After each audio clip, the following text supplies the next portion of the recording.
Seguimos no Faladoiro hoxe na compañía de Cristina Ares, de Xavier Carro e de Arturo Maneiro. 20 minutos de tertulia, tres cuestións das que quero falar convosco. Primeira polémica que ten como protagonista, polémica é moito dicir, pero bueno, hai moitas opinións ao respecto, que protagoniza José Manuel Laje, o que fora deputado do PSDG-PSOE, partido do que falábamos antes no primeiro bloque da tertulia, contratado a súa empresa, vamos, por a Deputación de Ourense, que preside Manuel Baltar, como asesor en prácticas de transparencia de bo goberno. Bueno, unha cuestión moi comentada hoxe no Pazo do Hórreo. Está a vitoria de Angela Merkel, falaremos tamén, está para rematar programa porque quedarános mal sabor de boca, é mellor deixalo xa así, o crime da nena atopada en Cacheiras. Deixámoslo para o final, empezando por José Manuel Laje. Non sei que vos parece a vos iso de que un exdeputado que é secretario xeral dos socialistas en Noia pois sexa contratado pola Deputación de Ourense como asesor de transparencia. É unha cousa que nas filas socialistas parece que non sentou moi ben, non? Había críticas de Francisco Camaño, tamén o Xabel Losada dicía que el non o faría. Non sei vos que pensades. A ver, Cristina, estamos pasándonos con Laje Tuñas, hai que buscarse a vida, non? Ou que?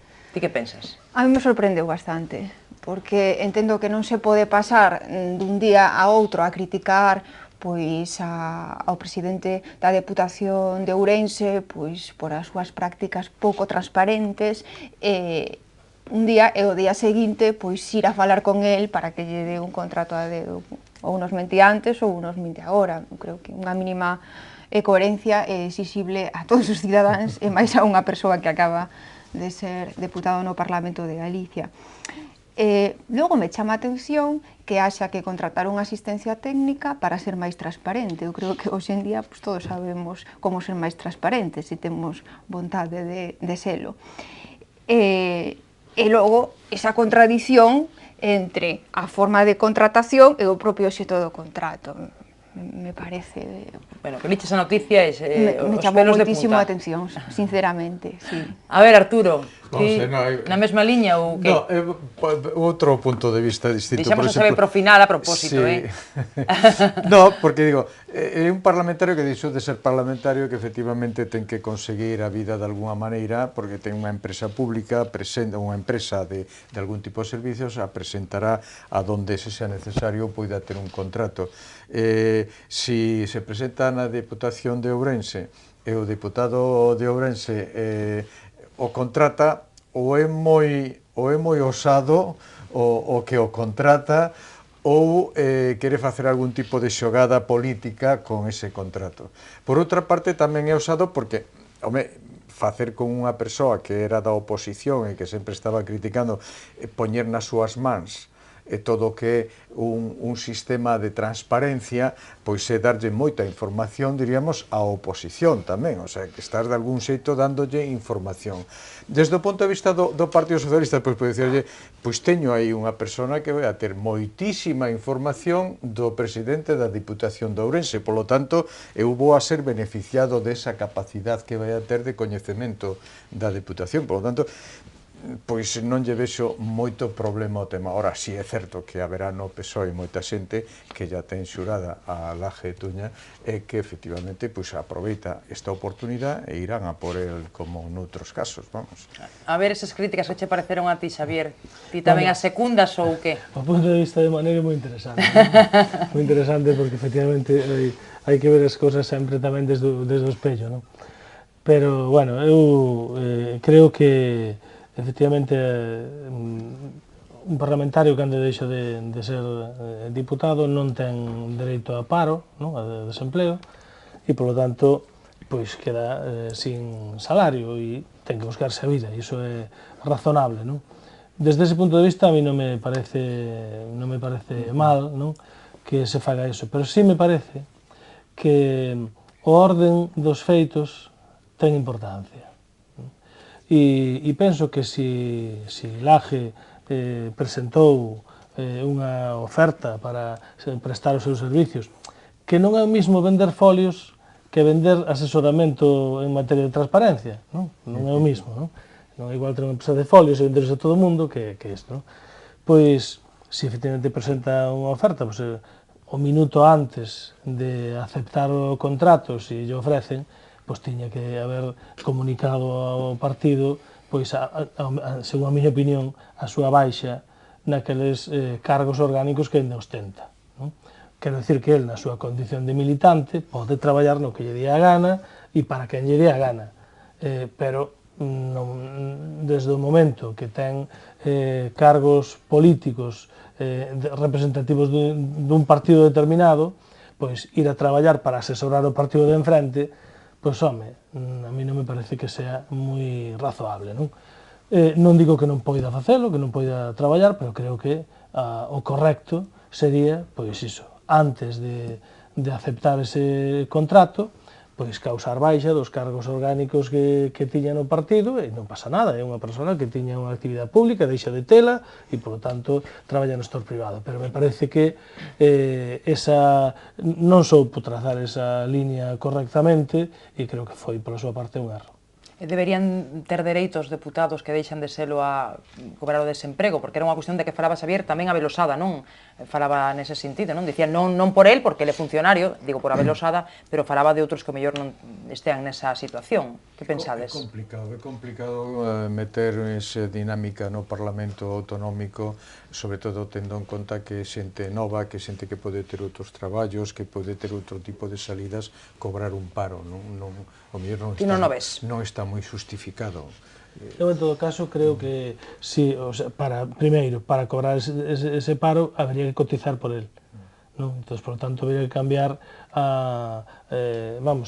os conceptos da nómina dun diputado e habería que incluir unha cotización por desempleo. Home, eu creo que algún período de transición ten que haber, hai que ter en conta que tamén en política hai algunhas persoas que acceden aos cargos públicos desde as xuventudes dos partidos e cando se encontran con 40 e pico de anos, despois de ter xa unha dilatada carreira política, se encontran con que esa carreira política se acaba, pero son moi novos, non? Laje é un rapaz moi novo e necesita profesionalmente refacer a súa vida, non? Por tanto, o que decías antes é o argumento máis lóxico, se tiña cargo orgánico ter que deixalo, de quedarme militante de base, entonces xa teño a liberdade máis libres, non? Efectivamente. Cristina. As reglas de xogo son as que son, e, os diputados teñen un salario, están nas súas mans a forrar X cartos para teros a disposición, para poder iniciar unha nova actividade. Se mudamos eso, estaríamos estimulando este tipo de prácticas, que a xente vexe a política como unha profesión e non se preocupe por a súa formación, por ter unha mínima experiencia para poder despois voltar a unha actividade privada. En todo caso, a mí non me preocupa tanto que el traballe incluso tendo un cargo orgánico con administracións públicas nas que gobernen outros partidos, pero hai contratos e contratos. Unha cousa que vai a facer unha tarefa moi profesional, que ademais outras empresas presenten os seus orzamentos en función da proposta técnica e económica se axudique a máis beneficiosa dentro do punto de vista do interese público, pero aquí estamos falando de outra cousa. Sí, pero son dúas cousas. Con moita brevidade. Por un lado o tema do contrato, que efectivamente é tamén discutible, que sea moi transparente, e por outro lado é o tema da actividade, non é o mesmo vender equipos informáticos ou a realización de software ou outro tipo de servicio que é, por decirlo así, inocuo, inocuo de todo nunca será, pero isto é unha cousa moi... É moi atrevido para o presidente da Diputación facer ese tipo de contrato a un socialista recoñecido.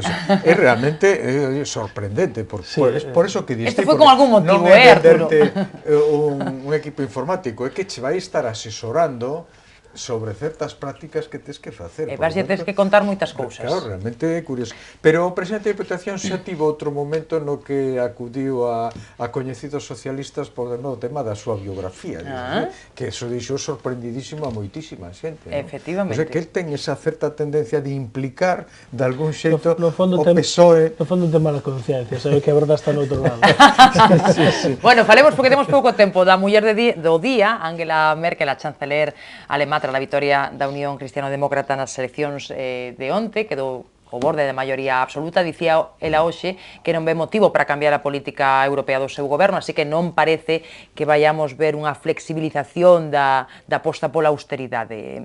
Bueno, como interpretades vos esa vitoria moi brevemente e que esperades a partir de agora de Angela Merkel? A ver, o que queira. Non sei, me lanzo ese que... Primeiro, se demostra que Angela Merkel é unha persoa que diremos, aceptada no seu país, que os seus votantes dixeron esta é a persona que aglutina o maior respaldo de toda a sociedade, que está prometéndonos cousas que nós consideramos que son boas para Alemania.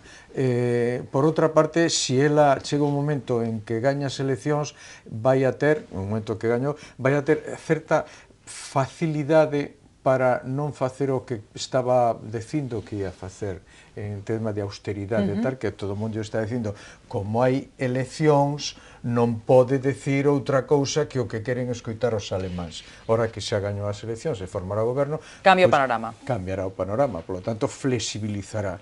E supoño que non é o peligro que moitas veces se di de que Merkel xa chegan os recortes, chegan, en fin, todo o que é malo para a economía, cando se está demostrando que no seu país as cousas van ben. A ver, Cristina, No, de feito, ou Xavier, o que queira. A política económica da Unión Europea pues, xa mudou nos últimos anos bastante, entón, nos últimos meses, último ano bastante. Xa pues, hai cousas que se flexibilizaron e que se están a facer dunha maneira diferente. Non podería facer unhas declaracións distintas hoxe porque iso é o que votaron os cidadáns alemáns. De feito, o único partido que na última legislatura votou en contra as propostas de Angela Merkel no Parlamento perdeu en votos, que porcentaxe de votos, que é a esquerda, co cal iso é o que queren os alemáns e é o que debe facer a canciller. Pero a mí me parece tamén interesante dicir que o ano que ven temos eleccións ao Parlamento Europeo e, aínda que ás veces pues, non o vemos así, son eleccións agora moi importantes, porque tamén nos últimos anos gañou moito poder o propio Parlamento Europeo e o presidente da Comisión vai ser elexido en función do resultado desas eleccións, algo novo que antes pues, non se facía así, co cal, en función de quen sexa o novo presidente da Comisión, tamén variará polo menos os ritmos na política económica. A ver como recibiches esta noticia, Xavier. Bueno, pues vamos a ver. No, entusiasmo no, porque... Su admiración por Merkel. Me gustaría un resultado que apuntara más claramente a un cambio das políticas europeas, ¿no? Pero claro, a política europea que nos vemos desde a nosa perspectiva, desde a perspectiva dun país rescatado e en crisis e con graves problemas de financiamento, pero non se ve igual, seguramente que non se ve igual dende un país que é justamente o contrario, que está na situación contraria, un país que se está beneficiando da crisis dos demás, non? Que está concedendo do diñeiro dos rescates a uns tipos de intereses moi altos e está facendo negocio coa crisis, e, bueno, pues a arquitecta desa política que está beneficiando a Alemania e perxudicando os países do sur é Angela Merkel, e, por tanto, os alemanes pois votaron pensando nos seus intereses e no seu bolsillo, non? Iso é comprensible, non? A min o que me gustaría sería poder darlle a volta a esa moneda e que nosotros pudiéramos ver Europa desde unha posición de un país rico que axuda aos demais, pero estamos na realidade que estamos e a reacción ou o resultado electoral dos alemanes pois, é incontestable. Bueno, discrepo un pouco, porque é certo que a curto prazo a Alemanha sae beneficiada porque se está financiando pues, casi gratuitamente, pero a medio e longo prazo non, porque o seu grande mercado é a Unión Europea, e, bueno, pues, potencias económicas que creíamos que ian a comprar en maior medida produtos pues, de Alemanha e de outros países que teñen máis pues, capacidade para exportar tradicionalmente en Europa, pues non o están a facer. Eu xa vexo que nos últimos... Hai unha variable aí que non contemplas, e é China. O sea, mentras o mercado chino teña capacidade de medrar para a Alemania tanto como decrece o mercado europeo, Alemania non ten problemas. Porque Alemania exporta BMWs e Mercedes, en China non hai tantísima xente que... 20 millóns de multimillonarios. 20 millóns de multimillonarios, que é moita xente. Non estou tan de acordo. Sí. No, de feito é así. Alemania, para o país que máis está aumentando as exportacións é para China. Entón, a Alemania está vendendo para os ricos chinos moito máis do que vendía para os países do Mediterráneo, e esa é a súa estrategia e de momento vai ben. En todo caso, eu creo que é indiscutible, perdón, No, moito nada máis, sigue. a ver, o esforzo que fixo no pasado e segue facer a Alemania como grande contribuinte ao orzamento da Unión Europea. O sea, non é verdade que non queira pagar, ou que non quere pagar moito máis, pero xa está pagando máis do que recibe. Iso hai que telo en conta tamén. A mí non me preocupa tanto neste momento o que esteña disposta a pagar ou non pagar, senón, por exemplo, que frene a iniciativa da Unión Bancaria. Ese tema veno facendo hasta ahora, non? Veno facendo hasta ahora, e iso é un tema que nos está perxudicando moito. Fíjate que cando chegou a prima de risco nosa aos 400 e pico de puntos.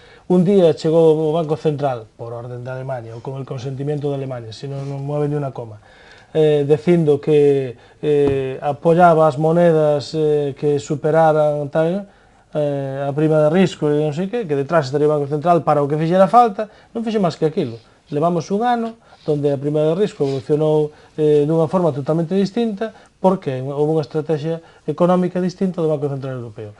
Si fai un ano tuviéramos avanzado xa na Unión Bancaria, hoxe non estaríamos na situación na que estamos, que os bancos españoles aínda non prestan diñeiro a nadie, e por iso é un dos grandes eivas da nosa economía, non? Está interesante, poderíamos seguir por aquí, pero teño uns minutos só e temos que falar do tema do día en Santiago, por suposto, deixámolo pro final a propósito, non? Sabendo que é un tema que nos afecta, non? Do que non nos gusta falar, aínda non estamos recuperados do accidente de Android e do que supuxo para nós, e toca-nos vivir outro suceso terrible, non? A chadego dunha nena de 12 anos nunha pista secundaria en Cacheiras. Di o delegado do Goberno en Galicia que non se descarta absolutamente ninguna hipótese, e aí están traballando os investigadores coordinados polo xuiz Vázquez Taín, o que lle tocan casos, estamos vendo, moi mediáticos, non?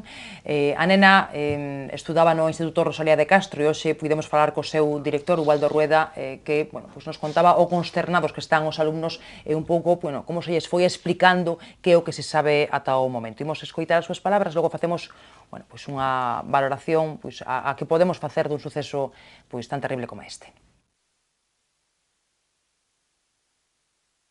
O centro vive un momento desgarrador, e, de alguna maneira intentamos entre todos, eu recorrín todas as clases esta mañá, falei cos 900 alumnos do centro de diurno, para, de alguna maneira, explicarlles un pouco o que sucedera, o que sabemos, non, que sucedeu, e tamén transmitirlles que entre todos teríamos que compartir esta dor, e máis que día de clase hoxe é un día de compartir dor e de alguna maneira de poder poñer pasos para asumir esa dor. Aí estaban as palabras de Ubaldo Rueda, que estaba realmente moi impresionado, moi doído, non? Como a todos nós na mesa, non? Porque é un tema que non te sacas da cabeza, non? Pidovos unha valoración, porque é o que nos toca facer, analizando a actualidade non queda outra. Arturo. A mí me gustaría comentar así de entrada que sería moi necesario que se despexase totalmente as dúbidas e todos os problemas relacionados con este asesinato, que se saiba que ha pasado. Necesitamos saber que pasou. Para que non se leve moito tempo, digamos, os medios de comunicación, as televisións, indagando, dicindo, propoñendo hipótesis, sacando aí cousas que ao mellor non teñen que sacar. Se isto se pudese dilucidar en 2 días, polo menos socialmente a sociedade quedaría moito máis tranquila, e sería unha pena que fixéramos desto, como se está intentando xa polos medios nacionais, facer un espectáculo cunha cousa tan triste como esta.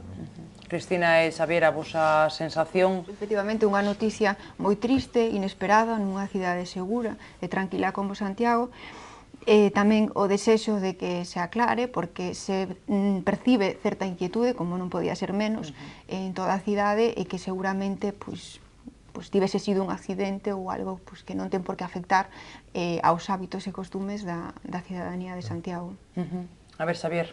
Bueno, a mí non se me ocurre un acontecimiento máis triste. Creo que nesa prudencia, creo que ni siquiera debemos de falar de asesinato. Non sabemos se foi un accidente ou tal.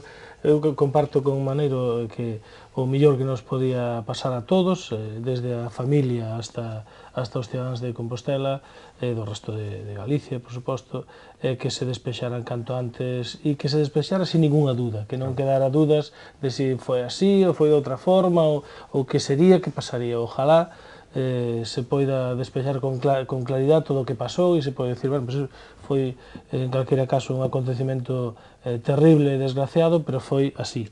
E iso permite enfrentar os feitos e o futuro con maior enteireza. Arturo fala pensando en tantos e tantos casos que logo enchen horas e horas de televisión sensacionalista, non? Poñémoslle así entre aspas, pero é o que pensamos, non, Arturo? Porque son tratamentos que buscan máis diríamos, o impacto emocional que a verdade. Este é o problema que teñen este tipo de programas. Non lles interesa a verdade, se non lles interesa a ver como conseguimos aquí remover un pouco os sentimentos e provocar impacto e que a xente nos vexe, se o podemos ter 3 horas ou 4 horas aquí e todo o mundo dicindo cousas, en fin, pois parece moi bo. Desgraciadamente creo que é unha mala televisión, é unha mala práctica audiovisual, pero desgraciadamente é o que temos en España. E ten réditos, claro, senón non existiría, non? É rendible, quero dicir, dalle resultado, por desgracia, pero é así, non? Desgraciadamente. Isto nos levaría a outro debate, pero xa non temos tempo, así que deixámolo aquí. Moitísimas grazas a Xavier Carro, a Cristina Ares e a Arturo Maneiro, como sempre, por aceptar a nosa invitación e sumarvos ao faladoiro, e quedades xa, por suposto, convidados para volver, xa poñemos agora día en canto salgamos de plató. Grazas a todos por seguirnos un día máis. Mañá volvemos, como sempre, para analizar como facemos ou queremos facer sempre a actualidade que deixa o día.